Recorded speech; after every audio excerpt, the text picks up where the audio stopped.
Hi, and welcome to Aging in Place for every stage in life. What if you could visit or have a home that would accommodate anyone at any age, any physical ability, at any time? How cool would that be? That's what we're doing here at Aging in Place. Why me? Because I'm a doctor of psychology and I specialize in physical spaces and health and wellness. Also, I love designing with intent at any age. Why now? Because we, the baby boomers, want to age in place gracefully, and we want our families around us as much as we can. And why you, the audience? Because we want you to experience what it's like to have a home that's safe, aesthetically pleasing, and that you can live in at any age, with any ability, at any time. I'd like to introduce you now to Aging in Place podcast for every stage in life.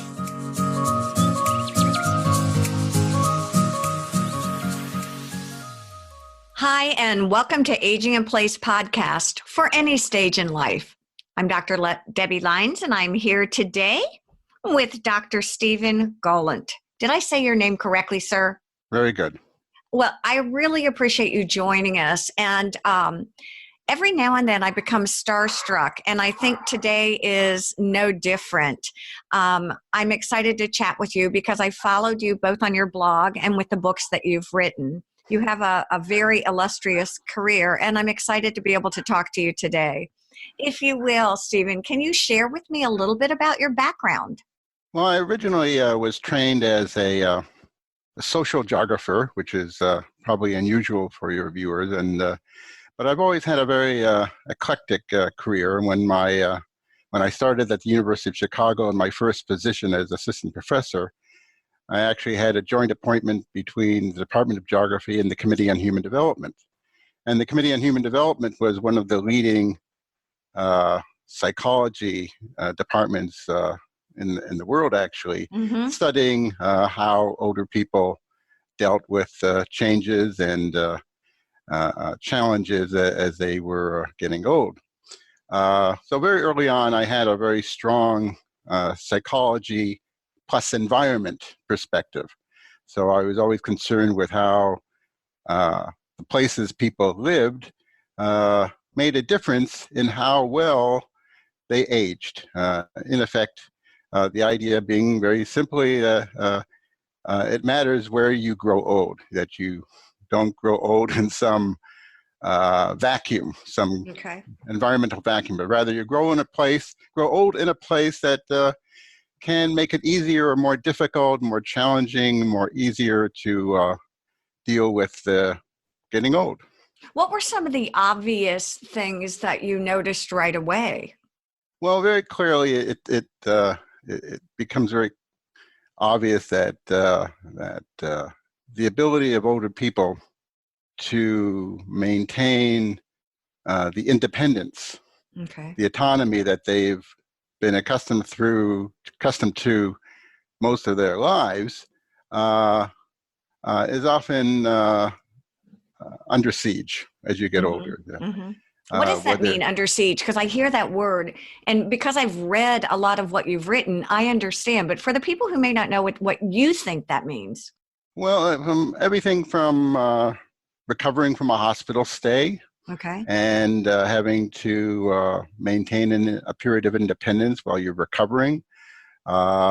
Something very basic, such as getting around, so that you can maintain your own self-maintenance and take care of everything that we take for granted, such as getting dressed and getting your food and making sure that you're as independent as possible, getting around your community, just reaching places. We know, for example, that older people dread the prospect of losing their license, for example. Oh, yes. And so, and then of course you have that a whole new complicated relationship that you really didn't have throughout much of your life, and that is how you relate to your family, whether you have a daughter, a son, a daughter-in-law. And so once again, It's a lot easier, for example, if you have a daughter living within 10 minutes of you and you're having difficulty dealing with Walking or getting to doctor's appointments. exactly, and as opposed to whether or not your daughter is living a good plane ride away. So all these are contextual things. All these are outside the individual that make it easier or more difficult for that person to age. just to maintain that autonomy and that independence, and that's crucial. We throughout our lives we were continually interested in being independent, and what happens when you get older is as some things happen, your body changes. Yes, it does. Sometimes your neighborhood changes. That makes it that much more challenging. So you ended up, so I'm going to pull you back because we started out in geography and then into gerontology. And then how did you make the shift from geography into this area that you're studying now? About it's not. Yeah, it's not a hard transition to make, because one major inquiry of geographers is how environment matters. And you may think of environment as climate and geology, but environment is also the quality of your dwelling, whether or not it's accessible, the quality of your neighborhood, whether or not you have good friends there, whether or not your community has those resources to make it easier, or whether it has a religious institution that you feel comfortable, that you feel belonging to. So the notion of environment and gerontology is an easy transition to make. The main difference is I focused on looking at environmental issues from the point of view of old age. And what's really interesting to me is I came at this backwards. I started out as an interior designer, interested in the health and wellness of spaces, and then went back and got a master's and doctorate in psych and kind of pulled it together that way. What fascinates me, though, is your emphasis on aging and the older adult. Now that I am qualified as an older adult, I find it even more fascinating because there are things, honestly, I try not to think about. But the more I've gotten into this this area, the more I want to know everything that I can about my options as I'm getting older. And I view it now from a much more holistic or public health point of view, I guess. Talk to me about, just in general, the aging adult. When we talk about gerontology, what all does that encompass? So one of the things that becomes very clear is that the danger of making generalizations about getting old. And that, of course, comes under the rubric of ageism. And we're all guilty. So, for example, we want to assume, for example, with the best of intentions, that some older people should avoid retirement because we view retirement as something that is passive and not productive, and as one of newspaper columnists pointed out to me, doing nothing. On the other hand, the idea that everyone should keep working until they drop or is, of course, not for everyone. Some older people are comfortable, frankly, doing nothing. In one of my papers, I advocated that it's okay for older people to pursue a hedonistic lifestyle, pleasure for its own sake. And of course, we have community manifestations of a hedonistic lifestyle, and namely in the retirement villages that focus on leisure and golf and tennis and exercise and pickleball and just having a good time. Now, is that a bad thing if you have a good time? But you have to be careful because there are prominent gerontologists, for example, who argue, well, that's a big waste of time. Why should you when you're still cognitively intact and physically able, why should you stop being productive? Is it it's a waste of human resources, they would argue. So even the prominent gerontologists who are advocating for second careers and volunteering and maintaining part of the community, in many ways are guilty of ageism, because even though they mean well and they're basing their recommendations on what they believe are sound understanding of getting old, they are in many ways prejudiced against some forms of getting old as opposed to others. I see ageism in places like advertising. Specifically, I see ageism, and it's funny in technology oftentimes. And it's been interesting to actually experience that. I got a new car, and I felt like my learning curve to even be able to drive it and navigate it was pretty exponential because of all the technology. Once I got it, I got it. But I tell you what we're going to do. We're going to take a quick break, and we're going to come right back, and we're going to talk a lot more about aging in place. Hi, I'm Dr. Debbie Lines. Design elements are psychologically and physically supportive and conducive to health and wellness. To learn more about what Lines on Design can do for you, for more information on certified aging in place and facilitative and supportive design, look for us at linesondesign.com. That's LYNES on design.com. We are back here on Aging in Place. We are here with Dr. Stephen Golant, and thank you for joining us again. We're having an interesting conversation about what it really means to age in place. As we get older, what are two goals that you think people really want to achieve as they get older? So these goals are in particular our relation to where they live, where people live. And there's two types of emotional experiences that I've talked about in my work that I think are most important for older people to achieve if they are going to have that harmonious relationship with where they live. Mm-hmm.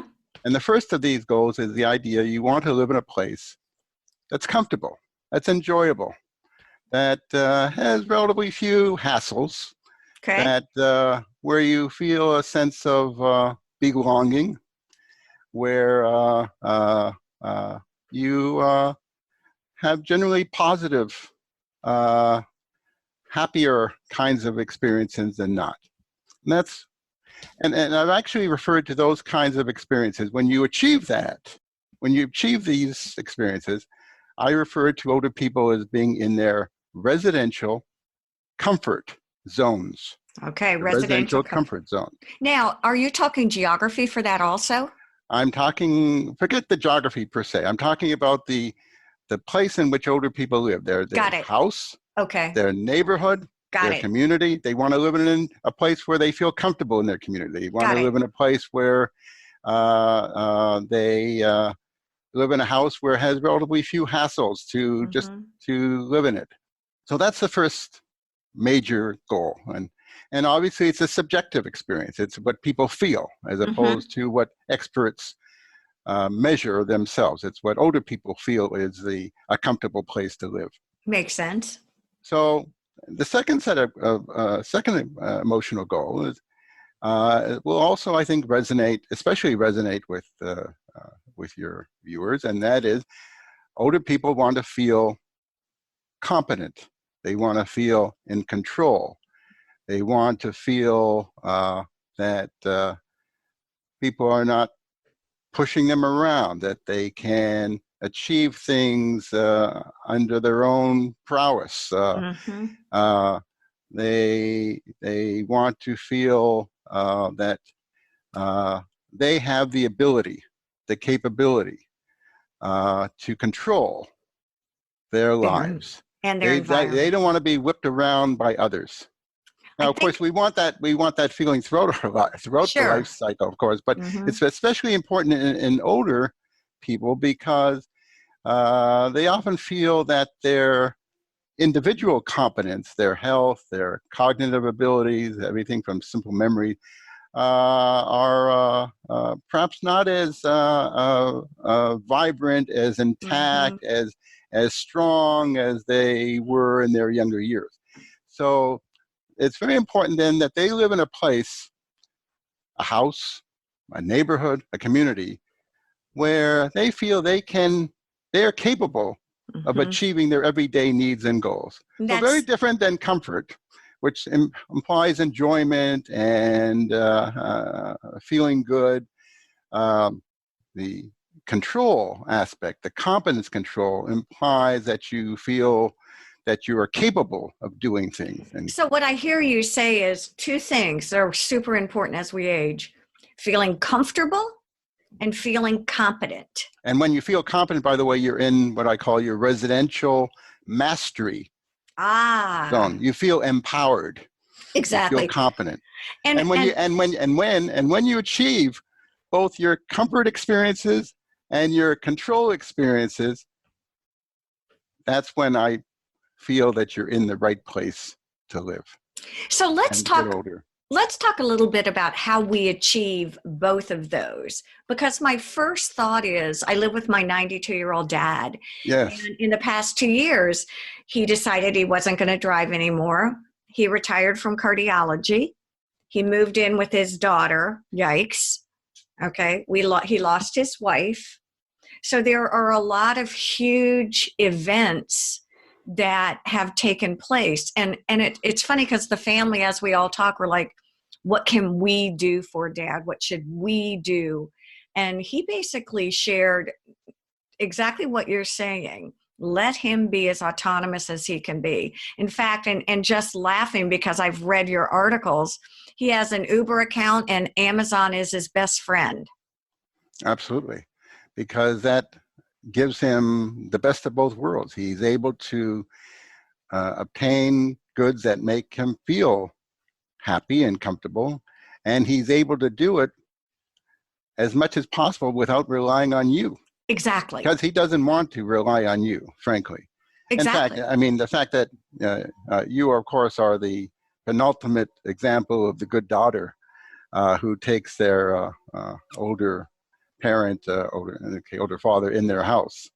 And that's exceptional rather than The norm. the norm. Yes. Well, going back, it was funny though, the discussions that we had without me even knowing what I was talking about revolved exactly around what you're talking about. In searching for a place for him and my mom at the time, it was really more about where they would be most comfortable but could retain the most autonomy. So comfort and Right. autonomy or competency were really important, and it involved a geographic move from Ohio to South Exactly. Carolina. So it is really Was interesting. that willingness? Was he happy to do that? He was okay. I think he to be honest, I think my mom had to mention, I think he reached a point where he felt like he needed more emotional support for her, and he was willing to make the shift. But I think he had some definite expectations about what that would look like. And I love multi-generational living anyway. I've got 10 grandkids. And so I would say one of the biggest gifts is also the biggest obstacles, and that's being in a world of little people again. So you have daughters or sons or? I have a son and two daughters, and my son and daughter live here, one with 4 children and one with 2. See, once again, you're somewhat exceptional In that, a in lot of.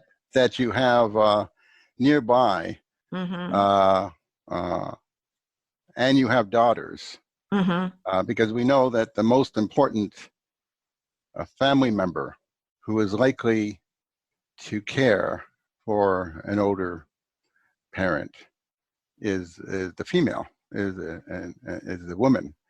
Daughters are much more likely to be caregivers than sons, and indeed daughter-in-laws are more often to be caregivers than sons. So I always told my students, I said, well, if you don't have a daughter, make sure your son marries a caring wife, Life, yes, probably very wise, isn't it? so that you can get help at, from her.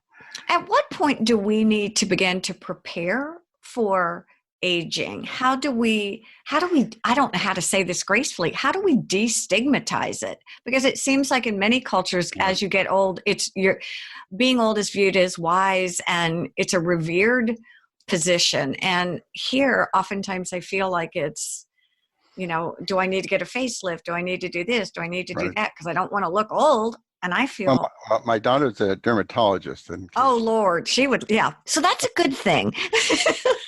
So what is happening actually in our society right now is that there's considerable incentive to try to deny that you're getting old.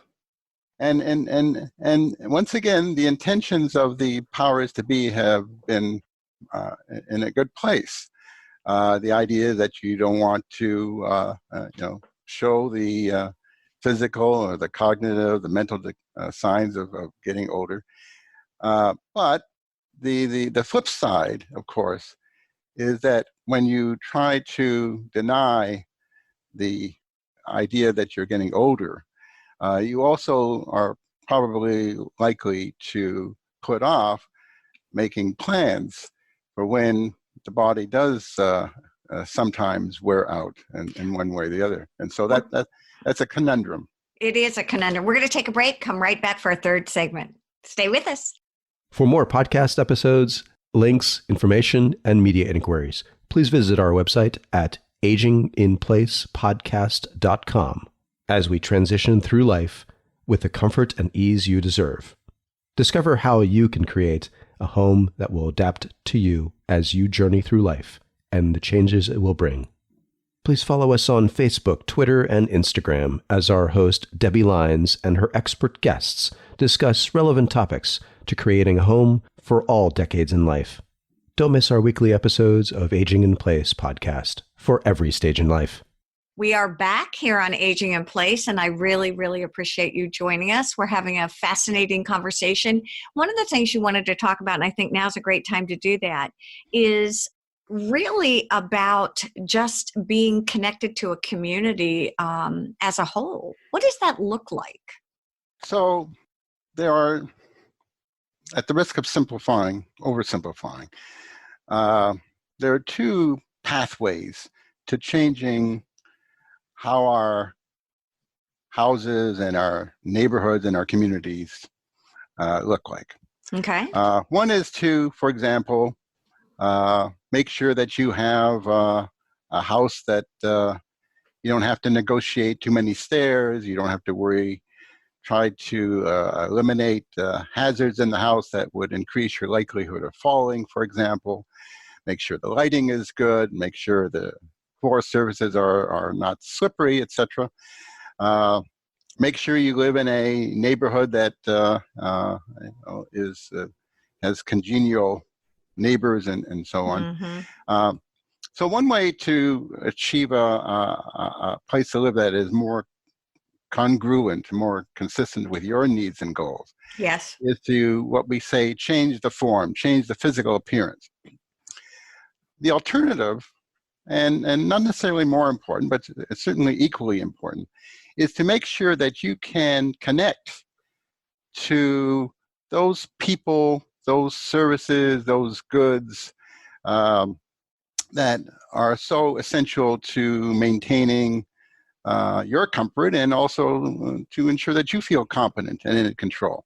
Well, let me ask you about... And that's the connection factor. Well, and connection's really important too, because I worry that isolation is a huge factor in a negative contributor to actually aging and being unhappy, depression, things like that. So what I hear you say is this connectivity is really a health and wellness issue as much as anything. Absolutely. And consider the classic example of someone losing their license to drive, mm-hmm. and they're living in America's suburbs, which are so dependent on driving to get around.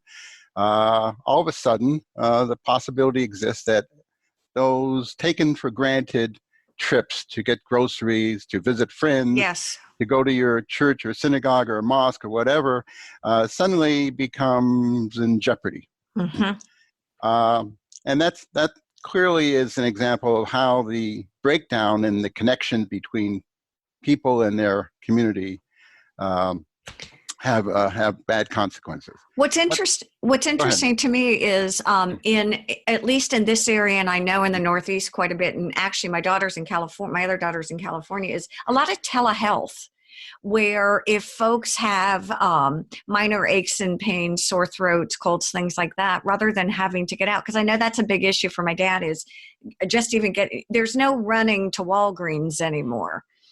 Everything involves planning. And I think you put your finger on one major category of changes that are taking place in this country today, and that is we're finding new ways to enable older people to connect to the people and the goods and the services and the health care that they so need. So think of how recent something like you told me your father uses Uber or Lyft. Yes. Which is far more convenient, for example, than the traditional dial-a-ride or paratransit service where you have to make the call 24 hours in advance. And think about the stigma of dependency and the lack of spontaneity that imposes on anybody, certainly an older person who wants to feel competent and in control. Uber suddenly puts that accessibility much easier in their hands. There's no stigma. Take something like Meals on Wheels, right? Yes. We're all familiar with Meals on Wheels. And it's not just a program for people who can't get out, it's also a program for people who have less income as well. But no question, however, that for many older people, that would again be a stigma. Exactly. Losing competence, losing control, not the way to get older. No, as opposed to, again, using my dad, because he's my perfect case study, is he now has found out that Kroger's and some of the other, but he's a Kroger guy, Kroger's will deliver groceries to him. And so he now can get a hot meal, or if he doesn't like what I'm serving for dinner, he can order some specific things that he would like me to prepare. It's ever so convenient for him. And think of all the services now that prepare meals. Yes. No longer is it a stigma; it's actually a status symbol. That's right. It's a status symbol. Uber Eats. So once again, we have a total change in mentality where you don't feel incompetent getting your meal delivered to you, but in fact you feel competent, control. You're performing like people of any age group. Well, and I will say one more thing, Dr. Stephen, because this is really fun for me, because it's bringing home all of your research and every point you make. My dad FaceTimes instead of sending birthday cards now, because he can't go get them. He can't get them to the mail. And I just thought about that as you're making these points. I'm trying to relate it kind of to a real scenario. Well, your next step, okay, you probably won't need it, but he might enjoy it. Technology, of course, is advancing at an incredibly rapid pace in terms of providing options for older people to remain in their own homes. Perhaps one day you'll, right now it's very expensive, you'll purchase a robotic pet. Don't even. We have good examples. We have actually a replica. It's very expensive right now. It's about $9,000 of a baby seal. Oh. And it has all kinds of emotional responses. When you hold it a certain way, it squeals and of course the cynic will say, well, really? Are you trying to tell us that a robotic seal can be a social companion? Absolutely. Not completely, but it certainly adds one important ingredient to combating loneliness. And think about that robotic seal then saying to you, well, Debbie, it's time for you to take your medications. Debbie, it's time for you to, there's an appointment you have, make sure you make the appointment. So what we're doing is bringing communications that used to be only accessible if you could go outside your home. We're bringing all kinds of communications and messages and information and support into the home without the older person having to leave. You know, we've only got about a minute, and I really want people to know how to connect with you. I think your writing is a lot of fun, and it's packed with takeaways and information. So can I ask you to pitch your book for me and your blog and how people can really connect? Sure. Well, the easiest way to learn how I think about the world is to buy my book. Yeah. It's called good. It's called Aging in the Right Place. This was an attempt by me to say, sometimes aging in place is not the only way to go about things. Your father, for example, decided to move and move into your house. So what we want to do is find ways for older people to age in the right place, which is very individualistic. It depends very much on individuals and their life circumstances and their situation. And so aging in the right place essentially says there's no one right place for you to grow old, that it depends on your lifestyles and your abilities. And for every individual, there is a right place to grow old, but they have to be reflective and thoughtful and think about where that right place would be.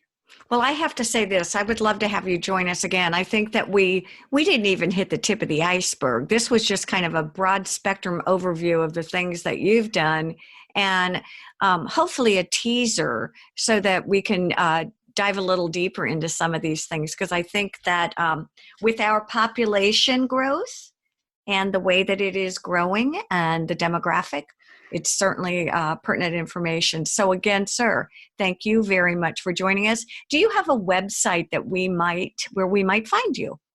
The best way to find what I've written is simply to search on Google Stephen Golant, and that'll do it. Right, that'll do it. Well, thank you, and we want to thank all of our listeners too for joining us here on Aging in Place. Have a wonderful week. Hi, I'm Dr. Debbie Lines, and thank you for listening to Aging in Place for Any Stage in Life. We would like to ask you all to give us a review. Of course, preferably 5 stars. Thank you again, and we hope you enjoyed Aging in Place for Any Stage in Life.